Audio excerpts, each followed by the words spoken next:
Perkenalkan, nama saya Alira Putri dari kelas 12.1 absen 7. Di sini saya akan menceritakan tentang kedatangan Jepang. Pada tanggal 11 Januari 1942, tentara Jepang dan Angkatan Laut yang kurang lebih berjumlah 20.000 orang datang ke Kalimantan Timur, tepatnya di Tarakan. Kedatangan Jepang waktu itu disambut baik dengan warga Indonesia, dengan harapan Jepang dapat mengusir penjajahan dari Belanda.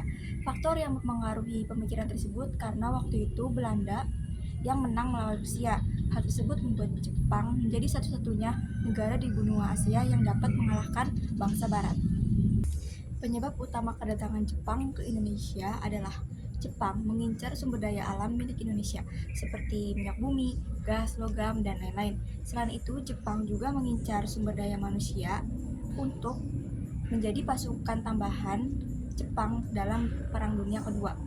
Waktu itu Jepang melawan Amerika Serikat.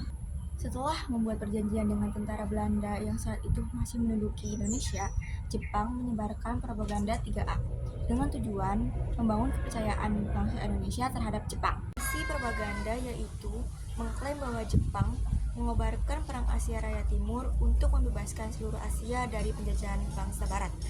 Selain itu, Jepang juga mengklaim mempersatukan Asia dalam lingkungan kemakmuran bersama Asia Timur Raya di bawah kepemimpinan Jepang. Gerakan 3A ini didirikan pada tahun 1942. Kantor propaganda Jepang mendirikan gerakan ini dengan semboyan yakni yang pertama Jepang Cahaya Asia, yang kedua Jepang Pelindung Asia, dan yang ketiga Jepang Pemimpin Asia. Dampak yang positif yang didapat adalah yang pertama, rakyat Indonesia dibolehkan untuk menggunakan bahasa Indonesia. Yang kedua, rakyat Indonesia boleh mengibarkan bendera Indonesia. Syaratnya bendera Indonesia dikibarkan berdampingan dengan bendera Jepang. Yang ketiga, rakyat Indonesia maupun pribumi maupun bangsawan bisa bersekolah dengan kurun waktu maksimal 12 tahun. Lalu yang keempat, dibentuknya organisasi militer dan semi militer. Lalu yang terakhir, dibentuknya BPU PKI dan PKI yang menghasilkan dasar negara Indonesia dan undang-undang dasar.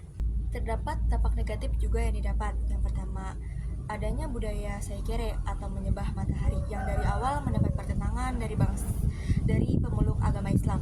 Lalu yang kedua, maraknya perbudakan seks yang dialami wanita dan remaja di bawah umur. Lalu yang terakhir, rakyat Indonesia dibuat sengsara karena adanya kerja paksa Musa. Hingga pada akhirnya bangsa Indonesia menyusun strategi perlawanan oleh bangsa Indonesia di berbagai daerah. Perlawanan yang melibatkan rakyat Indonesia dan tentara Jepang tersebut yang terjadi di Indramayu, Aceh, Tasikmalaya, Blitar, Papua, Singaparna, Cilacap, hingga Kalimantan, di mana pada saat itu bertepatan dengan digeburnya Jepang oleh tentara Amerika Serikat pada Perang Dunia Kedua. Hingga terjadilah pengeboman oleh Amerika Serikat didasari dengan balas dendam di Nagasaki, Hiroshima. Pada 15 Agustus 1945, Jepang menyerah tanpa syarat kepada Sekutu yang menandai berakhirnya Perang Dunia Kedua. Nah, pada saat itu Indonesia mengalami kekosongan kekuasaan atau vacuum of power. Indonesia memanfaatkan kekosongan kekuasaan atau vacuum of power ini untuk memerdekakan diri. Situasi vacuum of power ini dianggap sebagai kesempatan emas oleh golongan muda untuk bisa terlepas dari penjajahan bangsa Jepang. Sekian yang dapat saya sampaikan, kurang lebihnya mohon maaf. Wassalamualaikum warahmatullahi wabarakatuh.